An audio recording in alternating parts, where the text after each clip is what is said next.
I see my man in the background, though. Let me bring him in. We are joined by the man himself, Nick Cruze, up early in the morning for me, and I appreciate it. How you doing, man? You doing okay? Hey, I'm good, man. What's poppin', Jamal? I'm always want to wake up a little bit early to join you on your show. Thanks for having me Well, on.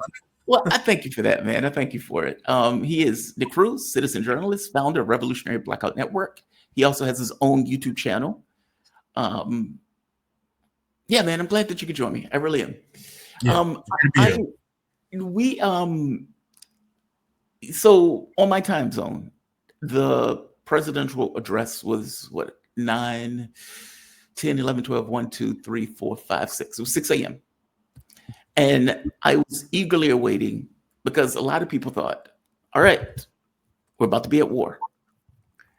Donald Trump gave that entire address blaming the Biden administration and Democrats for healthcare going up by 4 times, claiming that there's going to be an economic boom in 2026, trying to get rid of his failures and fuck ups, and try to claim that this is the greatest economy ever.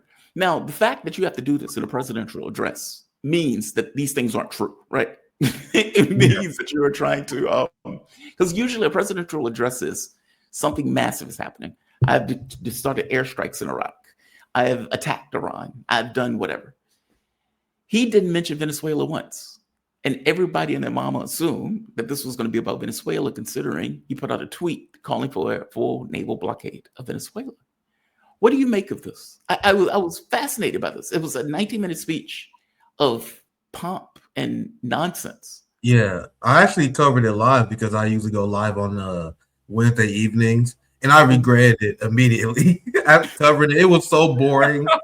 Trump, Trump was such a like angry boomer trying to convince the American people who already turned against him that he hasn't completely sold them out to the state of Israel. So I regretted covering it Yeah. live. It was a complete and utter waste of time.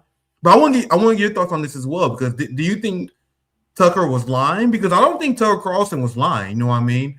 I know he's taking a lot of heat for having a wrong prediction, and you can criticize Tucker. People who watch my channel know that I always look for an opportunity to go after Tucker Carlson. Like you guys know, I am not a fan of this guy. I'm not trying to defend him or anything, Yeah. but maybe you guys may disagree with me. But I don't believe Tucker was lying. You know what I mean? Like Tucker, like why would he harm his credibility like that out of nowhere? Maybe you disagree with me, but I do think there was probably a plan, and maybe he briefed Congress. Maybe there was a source that gave Tucker this information that Trump is planning to escalate, and Trump backed down. Like I've been covering how Nicolas Maduro successfully called Donald Trump's bluff, and Yeah. how this is political suicide for Donald Trump. Because if you look at polling, even among the Republican Party, even among Trump supporters, war with Venezuela is deeply, deeply unpopular.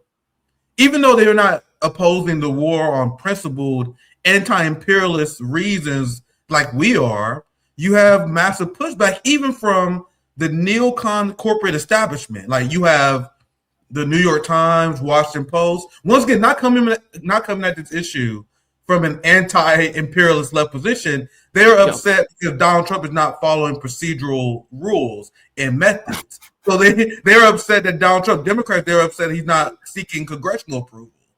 Yeah, for example, they are upset that he's not following the standard rules of combat with the military, but there's not like actual any disapproval in terms of the United States shouldn't be invading and Right. dictating the sovereignty of another country. So the point I'm making in a long-winded way is that Trump is losing the establishment.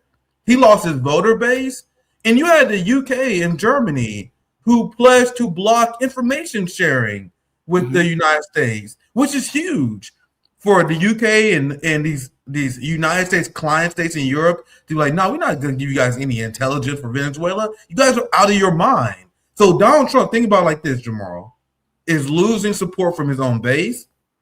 He is losing support from otherwise United States loyal client states, while at Hmm. the same time, Nicolas Maduro is picking up support from even people who wasn't even on his side, like Gustavo Petro, Lula, and he gaining massive international support. morale at the military is at an all-time low, and then it comes out that you're going to announce war. I think it's possible. I don't know if anyone agree with me on this. I think it's possible that they pivoted, like especially once Tucker leaked it. I think the Trump administration is realizing they didn't actually have a backup plan for their escalation in the war in Venezuela. So when Donald Trump gave his speech last night, they just decided to wing it and make it essentially a glorified campaign speech, and it was deeply embarrassing to listen to. Yeah. So somebody might have told Tucker Carlson. They might not have had inside knowledge from the administration, but they might have just kind of assumed, like everybody else did, well, he's obviously going to announce war in Venezuela. Meaning somebody in Congress might have said Trump is going to announce a war, because they're looking at this in the same way that we are. It's like, okay, well, you've just had a blockade and now you're having a presidential announcement. Okay, what the hell is this, right? Like these two things are obviously connected to each other. And then you come out and say nothing about Venezuela. It's very weird. So like the person who Tucker heard that from might have just been looking at it like everybody else is, like, well, obviously any rational human being who's having a presidential announcement is going to announce something pertaining to the military blockade that he just declared on fucking Twitter. Like, there's nothing more ridiculous, right? Or you could be right that he pivoted. The thing is, though, that this is a trap. How do you get out of this? You've put like 30% of your Navy hardware, apparently, currently, according to Trump, the largest armada in the history of South America, around Venezuela. Okay, that's what you've done. Now what? As you point out, it's not popular by its base. His base considers this a betrayal. If you're looking at Tucker, MTG, Thomas Massey has been brutal on this issue. I mean, even in the speech in Congress. And so you're looking at like real MAGA people saying, you didn't run on this. What the hell is this? What are you doing? You're taking us to war. And you've put all of these military assets in the Caribbean for what, 2 months? How long are they going to stay there? Like, how long are you really going to keep this much hardware in this particular area? And how do you at some point say, okay, we were just joshing. We're just playing. I know we said we were going to invade and everything else, but we're just joking. How do you back away from that point? And so you have something that is deeply unpopular by his base, by the majority of the population who are like, what the hell is this? Who are dealing with, as Trump had to push back on, obviously, meaning the president is not doing a speech like that if all of those things were already felt by the American public. Meaning if people felt inflation is low, my grocery bills are low, my medical expenses are low, my life is going well, I'm gaining in wages, as opposed to hundreds of thousands of people out of work, unemployment high, inflation effectively maybe a little bit less than what it was during Joe Biden, but let's be honest, the tariffs and everything else has increased people's wages. The amount people are paying for groceries and everything else is through the roof, meaning people feel that. And so he's making a speech trying to push back on that. At the exact same time, he is preoccupied with a deeply unpopular military campaign in the Caribbean. It's bizarre. It's like, how do you walk away from it? How do you say, okay, we're out? I don't know how you do that. Yeah. So you could be right. This could have been a speech that initially was, we're going to war, and he backed away from it. But either way, whether it's this speech or some speech in the future, I don't know how you extricate yourself from this much energy, hardware, time, and political rhetoric that you've effectively used for this. It's astonishing. And nobody forced him to do it. He walked into it. Yeah, it's a unmitigated disaster. And I think Nicolas Maduro knows that he has Donald Trump checkmated at this point. That's why he's dancing. He's having fun at his rally. I don't know if you've seen it. He's chilling. He's like, bro, you guys, I see your polls. You think he hasn't seen the polls of the American people not wanting to wage war on Venezuela? The morale in the army is at an all-time low. Donald Trump throwing his lieutenants under the bus. It's a complete disaster. And what's even more hilarious about this, Jamal, is how Donald Trump undermined his own defenders. Like, there were people like Marjorie Taylor Greene. A lot of people forget how Marjorie Taylor Greene came out and tweeted before she quit Congress. She said, I wholeheartedly support Donald Trump in his efforts to get rid of the drug smugglers in Venezuela. That's why I called her out, because like You guys see how Marjorie Taylor Greene is fake controlled opposition because she was supporting Donald Trump's bombing of Venezuelan fishermen. Then Donald Trump seized an oil rig. Then he pardoned Juan Hernando, the drug lord president from Honduras, which directly undermined Marjorie Taylor Greene and the supporters in MAGA who were trying to sell the Venezuelan war about controlling the flow of drugs. And then you pardon a drug lord. Then you seize oil that was supposed to go to Venezuela. So these things doesn't add up. So now you have the people in MAGA who tried to get on board with this war, who now frustrated because Donald Trump kind of threw them under the bus, made it so where they seemed unreasonable. They hurt their own reputation because Donald Trump kept changing the rationale. Oh, not about regime change, about drugs. Oh, actually, it's about regime change. Marjorie Taylor Greene said, I don't support regime change, but I support the drugs. Now you guys look dumb for defending this because there's no way you can defend this. I think that's another reason why Donald Trump lost support. And I think another reason for this address was probably to help shore that up. And he realized that the messaging coming from his administration was a complete and utter failure. Now, back to his speech, because you mentioned this as you was breaking this down, and I covered this when my initial reaction after I covered the speech live was like, this is clearly like a Joe Biden technique. Joe Biden just lost. Trying to tell the American people that things are going well. And Donald Trump is so absurd that he's going even a level above Joe Biden, where he said it's the affordability hoax. He talks about it like he never heard about the word before. He's all the affordability. The affordability is a hoax. Like, bro, this is what you do when you know you're not running for any office in the future. But he's damning his party. It's political suicide. Donald Trump is essentially cooked. Like, he's completely washed. He's not the same guy he was in 2016. Not even 2020. He completely washed. I think his brain is more fried than a lot of people let on. I think he's not exactly Joe Biden level, but he's getting there. So if he's incompetent intellectually, which he clearly is, I don't know how anyone can listen to this guy speak, watch his strategies, and think he's coherent. So who actually is controlling the chessboard? Because when I hear Donald Trump speak last night, it's clear it's not him. This guy has no idea what the hell is going on. It's Marian Alderson. She was just bragging about controlling this administration at a campaign event. It's Marco Rubio and all these Zionist swamp monsters. That's why Mark Levin went up and praised Donald Trump as the first Jewish president of the United States, because he's doing the bidding of the shadow oligarch class. Actually, let me correct. I was about to say the likes we've never seen before, but I don't want to be too hyperbolic. But let's just say he's just following the tradition of every single sellout president. And the MAGA people who support this guy should be embarrassed, because he's embarrassing to this country. Agreed. Yeah, I don't think it's the tail wagging the dog. I think it's the dog wagging the tail. Meaning, I think I agree with you. It puts you in the mind of Leslie Nielsen, where he's like, everything is great and there's fire going all around him. He's like, everything is fine. Don't pay no attention to your lying eyes. This is a fantastic economy. And nobody believes that. Like, nobody believes that. And so it's like the idea that you're doing a speech to try to convince people of something that those people inherently know it's true, because they actually make groceries. They buy chicken, they buy flour and rice and all of these other things. And they can see it hitting their wallet. And then to go out and tell the American public, who is now going to have to pay 4 times more for their health care, that blame Democrats for this. Dude, you're in office. You have the House, the Senate, and the presidency.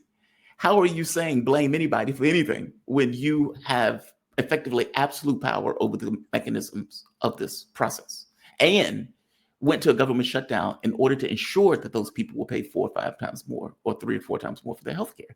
It's outrageous. I don't know who writes this stuff and thinks nailed it. The American public totally believes it. As for the Israeli thing, I agree with you. There's an obvious relationship between U.S. policy and Israeli policy. And from my point of view, U.S. policy is Israeli policy up to a certain point. It's the U.S. uses Israel as a proxy to accomplish their objectives in the Middle East with a certain cynical distance, where they can say, oh, Trump and Netanyahu, they're yelling at each other and they're at odds with each other. And it's like, get the fuck out of here. In fact, there was an article that just came out that pointed out that the Trump administration wanted people to believe that there was a discrepancy between these two things when there is no daylight between these two things. It's nonsense. It's completely nonsense. It's the same storyline that they did under the Joe Biden administration. The entire Joe Biden is getting frustrated with Netanyahu.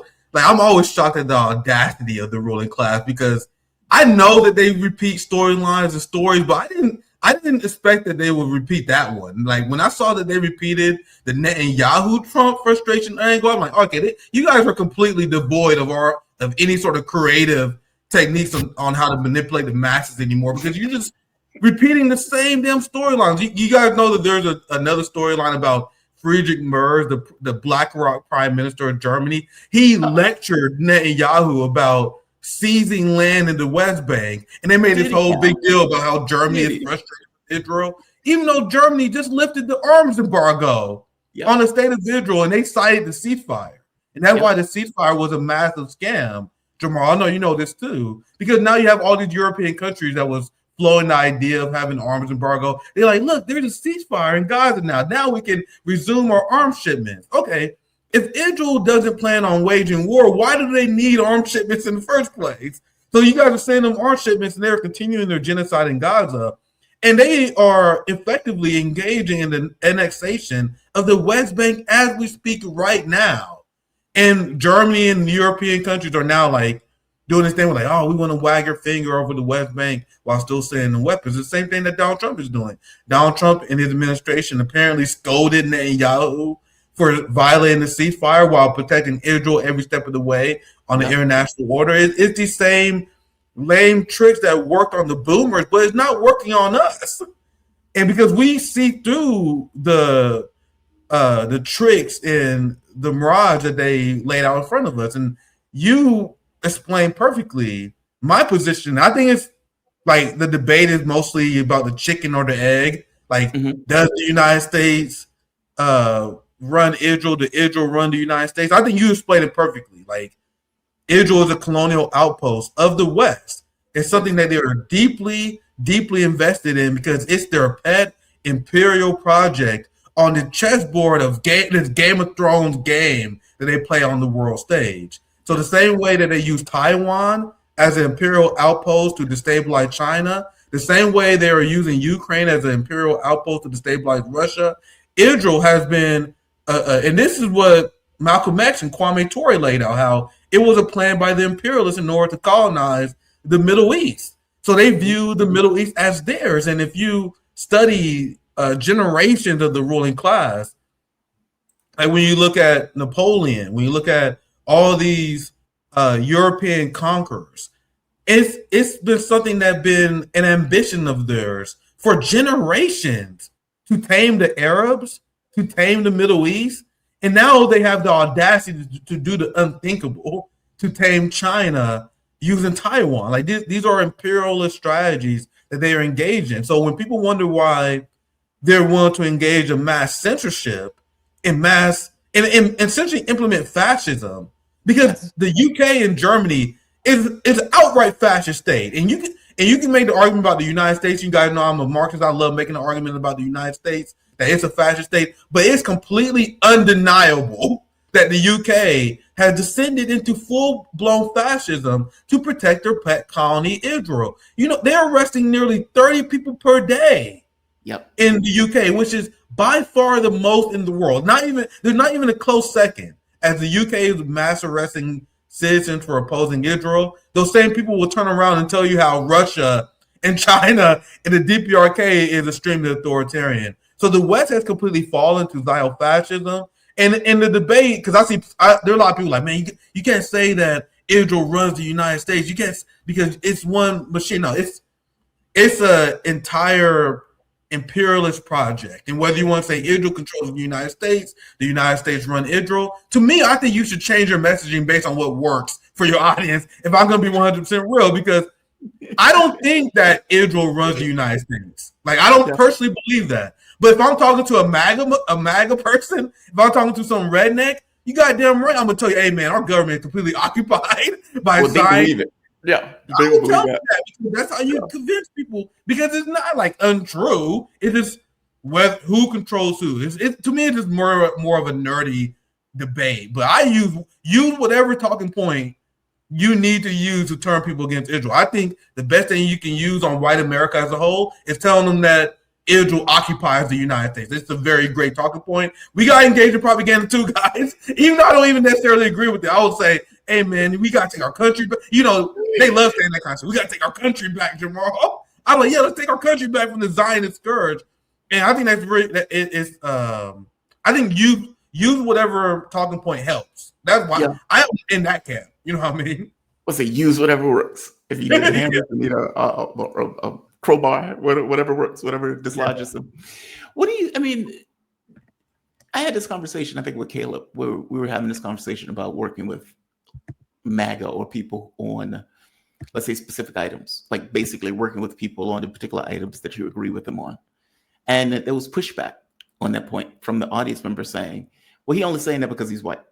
He doesn't care about race. And I even had this conversation with Ajamu Baraka. And he was also on this thing of race is the thing that matters. Economics matters. Yeah, but race is the thing that also matters more. And you have to take that into consideration when you're effectively making political coalitions. Where do you fall on that? I mean, do you think the political coalition thing is even possible because MAGA is not orthodox politics, meaning these guys often hate the Republican Party, even though they may vote Republican because they're guys in the Republican Party. Yeah. But they tend to be distrustful of government. Give me your take on that before we step into that. I'm just curious on how you see it. Yeah, as I know there's a lot of people who say that it's a waste of time to organize with conservatives or MAGA voters. They tend to be from blue states. That's something I noticed. I noticed that people like, oh, there's no point even reaching out to these people because they're racist, they're bigots. They tend to come from more liberal cities and liberal. I'll always look at their locations whenever I see someone say that. They'll be from New York. It'd be someone from California. Like, this is why we should never organize with MAGA. As they organize them with liberals, they organize with liberals. As they say, it's impossible to organize with the poor white racists. Let me tell you guys something. I live in Missouri. Like, there's not a lot of great options in terms of organizing if you're looking for the perfect socially liberal comrade. Because there are a lot of people who are like, oh, I wouldn't support anyone who has socially conservative beliefs. Then you're not organizing the working class. And to me, there's nothing more cringe than like a white leftist who is afraid to be in the trenches with his racist family members, with the racist community, and trying to win them over on class war. If you're a white comrade and you're not willing to do that, you're not doing your job. It's your job to try to win over your racist family members and engage them into class war. And if you're not doing that, then what is exactly the point of politics?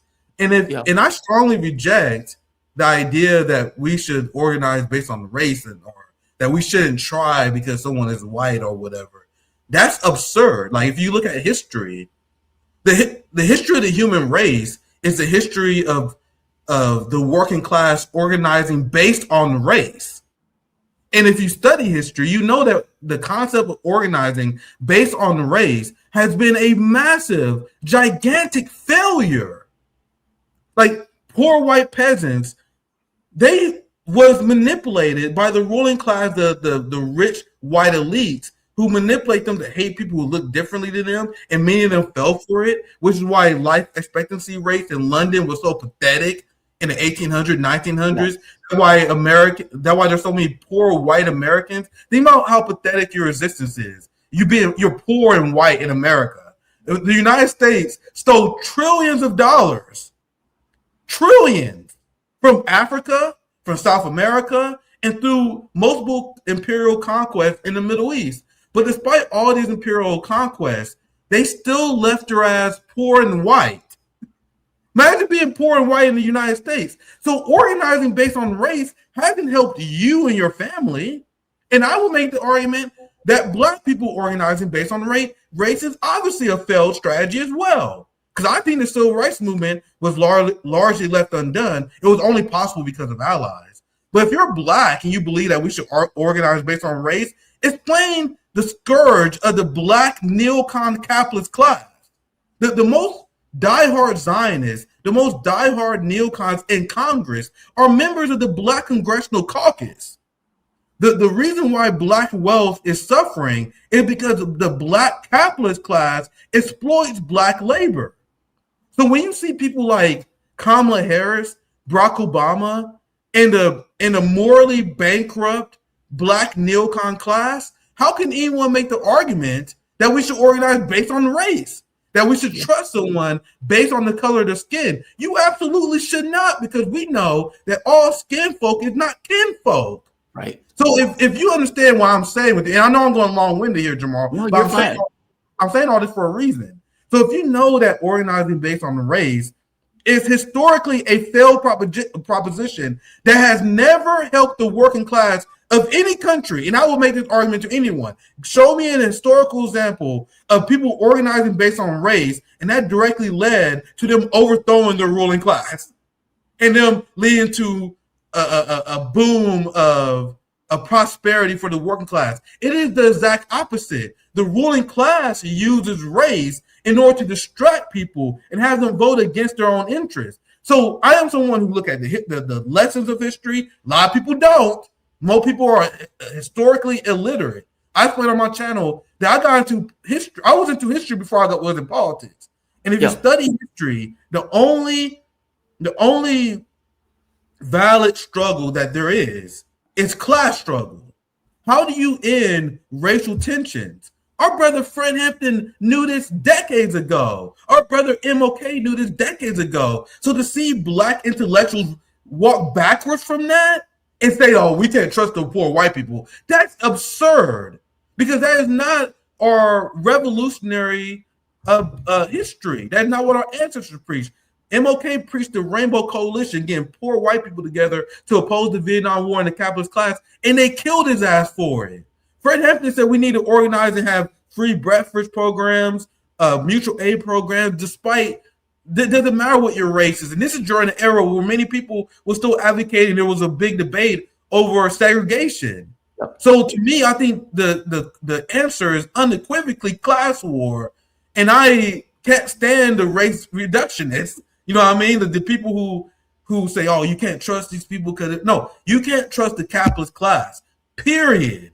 Amen. And historically, the things that break down these racial tensions that people are so worried about is when you engage in class struggle with your white and brown neighbor, with your white and black neighbor, when you fight for healthcare. Like, for example, if I'm not worried about, I know I'm being hell long-winded here, but I'm not worried about. Go for it. Look, I agree with everything that is coming out of your mouth. Go ahead, keep going. Yeah. So one thing I'll say, I'll end it on this thought, because I take the position that we need to organize on class first, class always. So the dumbest pushback that you will receive on that, the dumbest people in politics will tell you, hey, Nick, you can't organize based on class and class only. What if a white racist starts organizing with you? Why would a white racist organize with me to help me get health care? If I'm organizing to increase my quality of life, to get health care to my family, to make life cheaper and more affordable for Black Americans, why would a racist white person join me? Any white person who joined me on that in any sort of class-based organizing is inherently demonstrating that they have no racism in them. You guys see the intellectual fallacy of this argument? Oh, you can't organize based on class, because what if you attract racist white people? Hey, fam, racist white people are fascists who are not organizing based on class. And by the way, even if that person did harbor racist tendencies, he may still need health care. Like, meaning he may say, I don't like that Negro, but Jesus, I need health care. That matters more. like there are things in life that may matter more than your own predilections. If that guy is so racist where he's like, I would rather die of cancer without health care as opposed to organizing with some other person because they're Black, white, gay, straight, or whatever. Okay, fair enough. That guy's not going to organize with you. And there's a lot But of those, Jamal. That's why a lot of the poor white people in the South vote against their own interests. They're not voting for health care because they don't want the Negro to get health care. You yeah, got to understand that dynamic. That's a big part of why American working class struggle, because there are many poor white people who don't want black people to get those benefits. It's through understanding this dynamic is why class trumps are, because any white person who's willing to like put aside any bigotry they have for any class struggle, that's the only thing that we're getting asked for, right? Like, because I explained, like, if this so-called black fatigue is you looking at me, smiling and being polite to me, I'm okay with that. I don't care what's going on in your mind. Like, if you're helping, anyway, you can please continue, Jamal. I didn't mean to cut you off, but I 100% agree, because they're not going to, if you're racist, they're not going to organize with you in the first place. Period. Yeah. Amen. That's why I think, like, even being obsessed with that is a tool of the capitalist class. That's why, like, when you listen to Democrats and neoliberals, they are creepy to me, Jamal. Like, they're creepy, like the way they separate everyone into different groups. They're like, oh, you need to have this messaging for the Latino vote. Oh, don't you know the black vote? Like, the way you guys separate people is creepy. Like, like a person's value is nothing but how they are categorized on a spreadsheet. I think that's extremely anti-human. And I think I believe that Marxism, for example, is the most pro-human ideology, and we shouldn't be like getting involved in this spreadsheets of human life. Oh, he's black, he's white, he's Latino. No, we need to organize based on class and class alone. That's what I truly believe, because there's been many of these radical brothers and sisters who are like, oh man, we can't organize with the white. We got to organize only with ourselves. What have they accomplished? What have they accomplished for the black working class? Not a goddamn thing. And I want to get victories. I want to have success. And I want to actually improve the quality of life of our people. Because you won't ever find anyone who's more pro-black than me, period. Right? We in a scenario where the racial income inequality gap between black Americans and white Americans is higher than the peak of the civil rights movement in the 60s. Black liberalism has failed. Organizing based on the race has failed, and black people shifting away from socialism, in my opinion, is one of the reasons why our community is struggling so much. We embrace neoliberal capitalism, we embrace individualism, and now our community is struggling because of it. I think we need to look back at our past, look back at what our revolutionary ancestors preached, rainbow coalitions, organizing among ourselves, taking care of our community, that kind of stuff. I think a lot of people in our community like abandon that. I think that's a lot of what we're going through right now. 1,000% agree. And I think part of the reason that they abandoned it was for political reasons. Absolutely. I mean, if you think of, let's say Clinton, for example, and let's say these New Deal or these third way Democrats, and what was their thing? Well, we can take money from the capitalist class. We're going to forego unions. And okay, so now we need some kind of rationale for existence. Because the very fact that we're taking money from the capitalist class creates a contradiction if indeed you're trying to get healthcare, education, increase the Social Security, increase the minimum wage. Well, the capitalist class has those things, don't care about those things.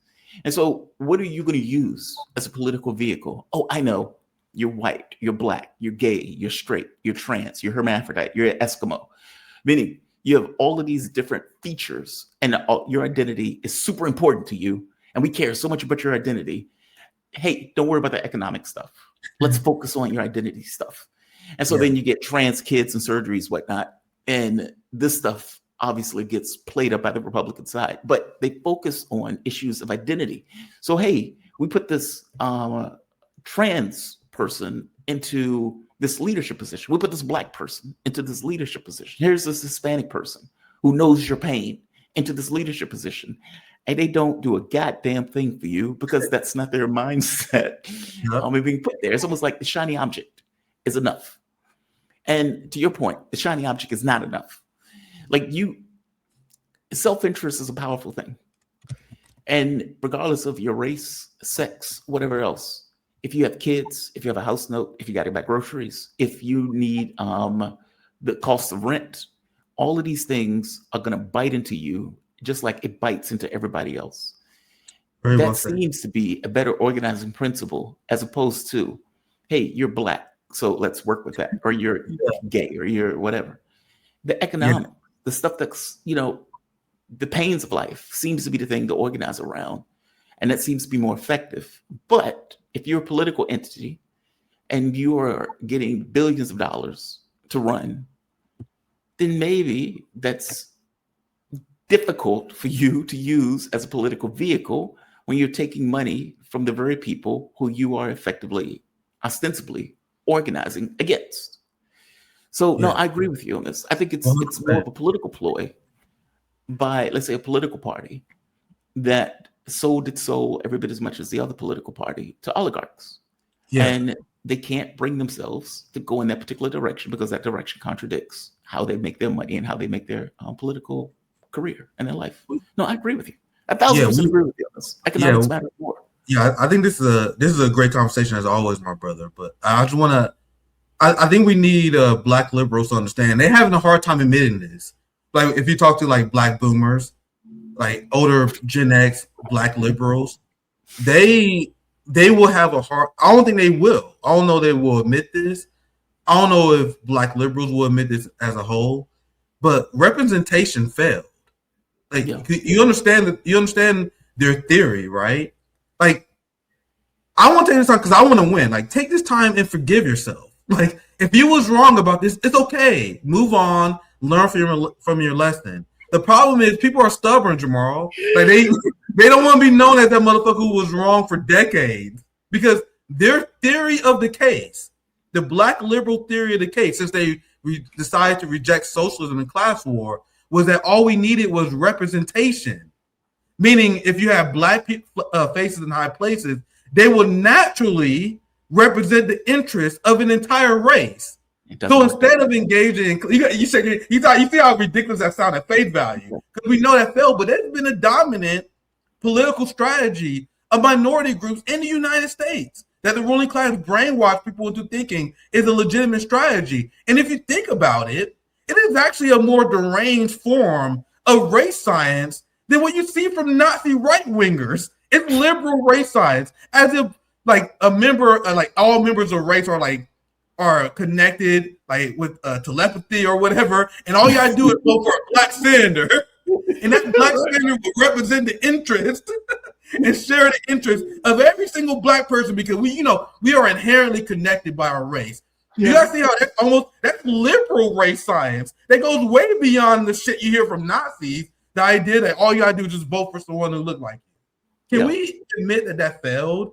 It is complete junk, the idea of representation. Because Colin Powell explained, he like, man, racism is not a big deal in the United States. Don't you know that all you gotta do is become a cop? Don't you know all you gotta do is become a member of the military, enforce the imperial regime? Like, he understood that the way to become successful and Black in this country, or successful or whatever, is by selling out your own community. That's the failure of representation. That's why Barack Obama sold out the Black community. He sided with the banks during the 2008 financial crisis. And I was a young, dumb liberal back then, Jamal. I was like, we got representation. But I was young and I was dumb. Yeah, we got representation. This motherfucker represented the banks. Jesse Jackson crying at Obama's inauguration. Do you remember that? He comes out just yes. I just need people to acknowledge that the whole representation thing has failed. So the reason why they put representation because it was a way to divert away from class solidarity. Yes. So you just instead of engaging in class warfare, just support a Black millionaire. Don't you know that Black millionaire will inherently have your own interest in mind because you're Black too. If you're a Latino, support the Latino millionaire. Because don't you know that Latinos all think the same? You guys see how this is actually a kind of a deranged view of race in general? And this is the kind of thing that pulled me away from this stuff. This is why... That's what they do, though. That is how they use it. I mean, like, think of... Richard Nixon did this once, where I think it's in the Nixon tapes, where he puts a woman in a position, and he knows she's going to fail. Like, he knows it. like flesh to bone, he knows she's going to fail. And Nixon is sitting behind the scenes like, when she fails, this is going to set women back for a decade. Like, oh, an asshole, right? But this is the way they thought, right? If we put a woman in a position, then obviously this is a gateway for all women because she's going to represent all women. And it's like, no, the position, like if you put, what's that woman? The woman who was Joe Biden's press secretary. Korean Pierre. Yeah. Pierre. When Pierre is in that position, she's not representing all lesbians or all Black people. Absolutely. She's representing the administration. And, when she's talking after the fact and they're asking her about Gaza, she's like, dude, I was doing my job. What do you expect me to do? Like, meaning regardless of what I thought, I'm just doing my job. It's that. It's not like she is an icon for all Haitian lesbians out there. She is a person who was hired to do a job, no more, no less. You can say that there is some esoteric benefit to having a person break that ceiling. Okay, fair enough. But let's just be very clear. That's not helping rando Haitian sitting in Chicago somewhere or some other rando place who's working a dead-end job. Those two things are unrelated to one another. No, I agree with you. I make the argument and sets them back. It put them in an ideological pigeonhole that the only way you can make it and be successful if you're Black in this country if you sell out your communities. To me, I think that's a worse message to send. I'd rather not have them. Like, I'd rather have no Black people in government. That's what that means.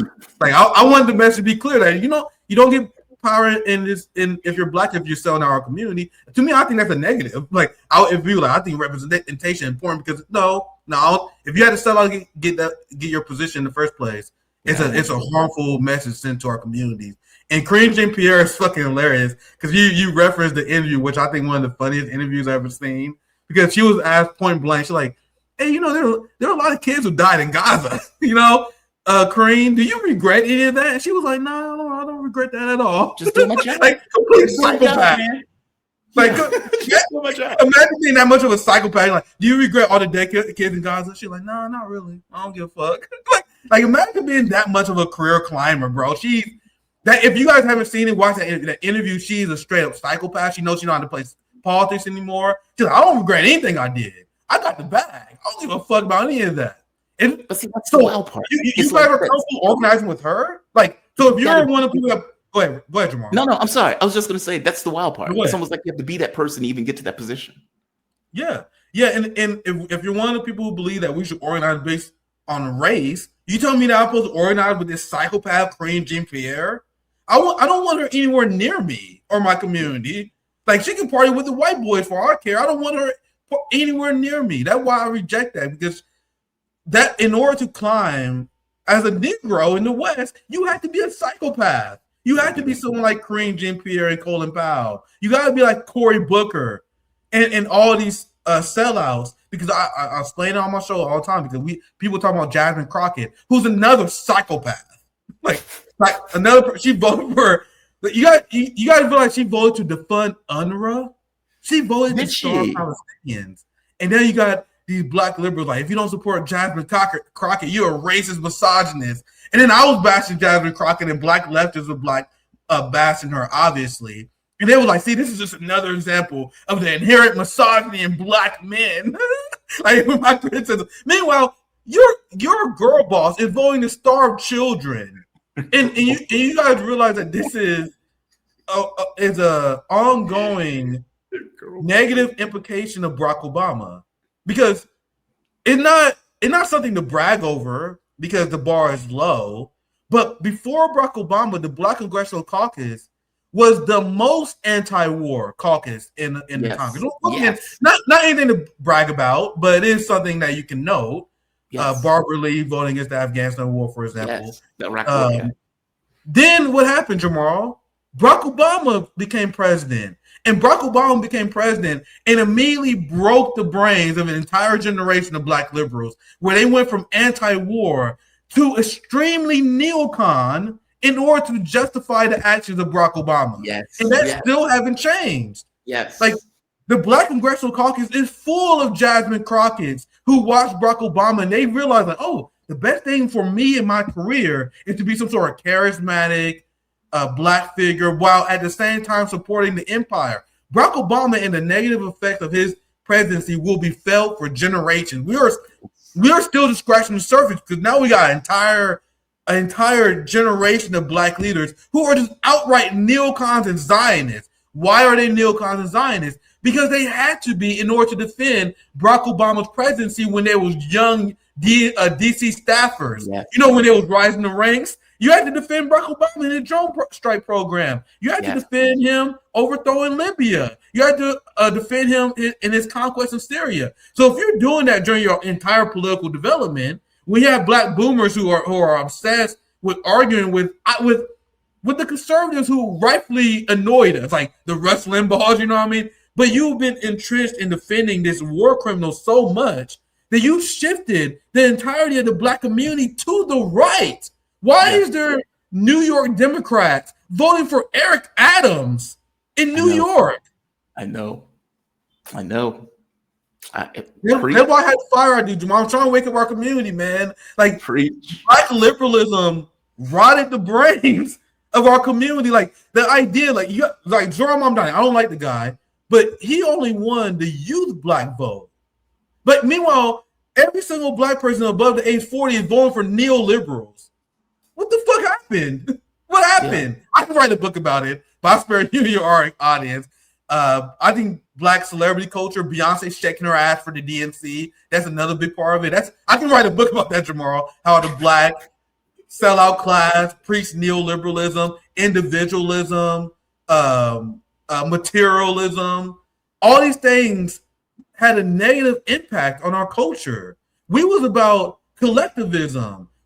Socialism was inherent in the black community. That's how we survived the era of Jim Crow. Do you guys think we survived the era of Jim Crow and harsh black code laws through rugged individualism?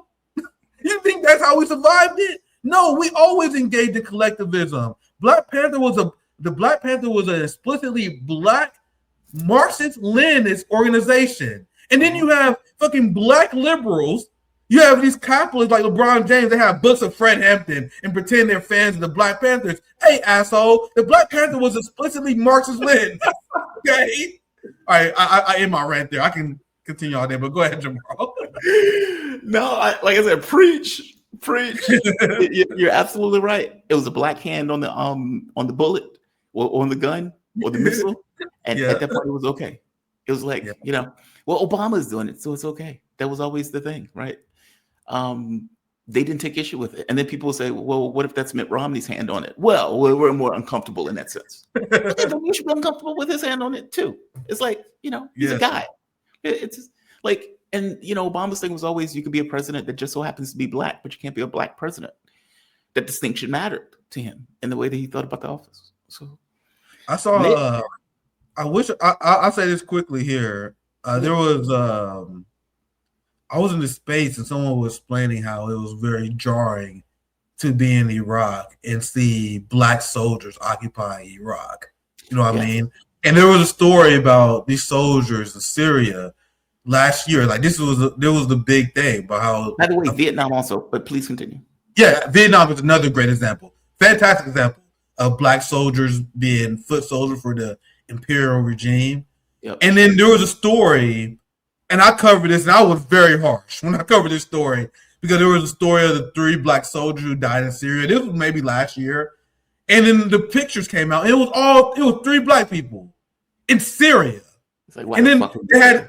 Yeah, they had this black mother who was one of the mother of the fallen soldiers. She's like, I had no idea why he was there. But I'm so sad. I'm like, you go fuck yourself. Like, you sending your child as a black mother to fight. I was really harsh when I did that segment. I'm like, bro, we have no business being foot soldiers for this empire. And that's what they do. They appoint themselves captain. They appoint themselves general. They give themselves these high upper echelon positions while they have black foot soldiers serving the regime. It makes me sick, man. And I will spend the rest of my life speaking out against it because that's what black liberal culture taught us. That don't engage in class warfare, just serve the regime, be a foot soldier. Then they became a foot soldier in Syria, and now their ass is back home in the body bag. Tough lesson to learn, but we need to start shaming these parents who send their kids off to die in wars. You're the worst parent of all time if you're doing that. Like, name a worse parent than that. You sending your child off to fight and become a war criminal, and then you want my sympathy? Fuck out of here. Anyway, I think it's even worse when some rando goes to Ukraine and gets killed. And it's like, why the fuck are you there? And I felt that way about the Syria thing, right? It's like, why the fuck are you there? Like, why? Yeah. Like, it's a volunteer military. You volunteered to go to get to somebody else's country in order to be a foot soldier for the empire. And I know they don't see it that way. They look at it as, well, we're serving our country or paying bills or whatever the hell. But it's like, dude, you are signing up to either murder or die. Be honest, right? In regards to your role and your responsibilities. That's what you are signing up to do, to kill or to die. And so I feel you on this. Harsh, maybe, but if that one harsh statement keeps a mom from sending that kid, or at the very least disagreeing with the kid, like, hey, kid, are you fucking high? What are you doing? What are you doing right now? There's a song by Ben Folds where he says, I thought about the army. Dad said, son, are you fucking high? And it's like, good dad. Good dad. Well, what made me so mad, Jamal, is that segment when the mother said, she was asked about Syria. She's like, I have no idea what's going on in Syria. Like, bro, if I had a child that was sent off to a country to fight in that country, I'm going to be an expert in Syria in under a week. I'm going to read everything about Syria. Like, what do you mean? The amount of failureship of parenting that is. You need to learn everything about that. And if you're a parent and you fight against your child and you are unsuccessful in stopping them from, that's okay. You did everything you can. But if you're not doing everything you can to stop, because Venezuela's coming, Taiwan is coming, guys. Like, the Navy has a plan to start war in Taiwan in 2027. That's coming. You have Germany and the UK preparing to draft troops to stand in Ukraine. I know you covered that as well. Bam. If you're in the military right now, get out. There is way more honor in being a server. There's way more honor in being a customer service worker than selling out to the empire than being a foot soldier for stormtroopers. Because trust me, the people in the global south, the people in Venezuela, they don't care that you sign up for the military because you want free college. They don't give a damn. They just see you as the oppressor. But anyway, it's always going to be on tomorrow. Thank you. And they are the oppressor. I mean, they are. I mean, like, if you're going to another country in order to steal land, steal oil, murder the population, you are exactly, and you deserve a bullet, frankly. Absolutely. I'll tell you this, and we can close it on this. Anywhere I go, I'm not even in the military. My mom's like, what's going on there? First question. Like, are they shooting? Is there a war? Is there a protest? What's going on in that location? Yeah, as a parent, you should know where the hell your child is going. My mom was like, hell no. My mom is apolitical, but she was like, there's no fucking way. I told her, no way. Like, I'm going to Lebanon. And she was like, aren't they killing people there? I was like, yeah, but that's not really my criteria. I mean, look, to be no bullshit. I wanted the radio station to send me to Donbass when all of this was taking place, because I felt like it informs your opinion if you can see what's taking place in reality on the ground, as opposed to sitting in a radio station with a cup of coffee talking about it. Like, these are two very different points of view. And it informs that point of view when you see it on the ground. And so, yeah, I wanted them to send me. They wouldn't do it. I think they sent Wyatt, but they wouldn't send me. They would send me back like that. Nick, I've thoroughly enjoyed this conversation, man. I thoroughly enjoyed it. Thank you for this, honest to God. Nick Cruze, he is citizen journalist, founder of Revolutionary Blackout Network. He also has his own YouTube channel. Nick, when do your shows come on, just so the audience would know, or when is your next show? Yeah, I'm scheduled to go live every Monday, Wednesday, and Friday, 7 p.m. Eastern time. I have my own channel, Nick Cruze. You guys see it here. Type it in YouTube, you find it immediately. I cover geopolitics from a class war perspective. Last night, I had damn near a 3-hour live stream because I was interviewing Camilla. I don't know if you know her. She the editor at Cash Washington News. I had her on to discuss how Venezuelans are feeling on the ground. They're ready to fight and defend their country against the imperial regime. She explains that. She explained how the country is rallying behind Maduro, even elements who was opposed to Maduro. Let's go back to our conversation about how Maduro is actually being strengthened by Trump's imperial regime. He hasn't been checkmate.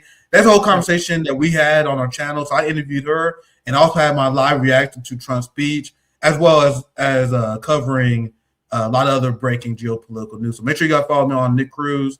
I had Jamal on not too long ago, like a week or so ago. So make sure you guys check out the conversation we had on there. I started my channel like a few weeks ago, my own personal channel. I wanted to have a channel where I try to grow outside of RBN, because we had an RBN channel. I grew that. So I want to have my own channel as well. That's why I started Nick Cruze. I could be a little bit more unfiltered, a little bit more uncensored without worrying about hurting the RBN group as well. So make sure you guys check this out. I'm just getting started on there, so I appreciate you having me on tomorrow. It's always a great conversation. Please give Camilla my apologies. I think she's pissed off at me. I think she's pissed off at me. What do you do, man? I think it was maybe last year or several months ago, my Twitter account got hacked, and I lost access to a lot of the Twitter stuff and everything else, and that took my focus. I think, and I'm not certain about this because she never responded back to me after the fact. I think that she was booked to come on to the show, and I never responded to her because there was all that shit that was effectively going on at the same time. And I think she's been pissed with me ever since. Please give her my apologies. I gotta let her know what's happening because she's quality. She's a quality guest. She's very knowledgeable about something. She is. I'll let her know. She used to come on the show all the time. She was a great guest. I mean, she used to give these breakdowns on the radio show and everything else. She is awesome. So please give her my apologies. Tell her I am deeply, deeply apologetic. It would never happen again. Forgive me. Give me another chance. On bended knee, etc. You have a good one, man. Thank you for this. You be safe, okay? Thank you. You have a great show tomorrow. Take care, man. Thanks, man. Bye-bye.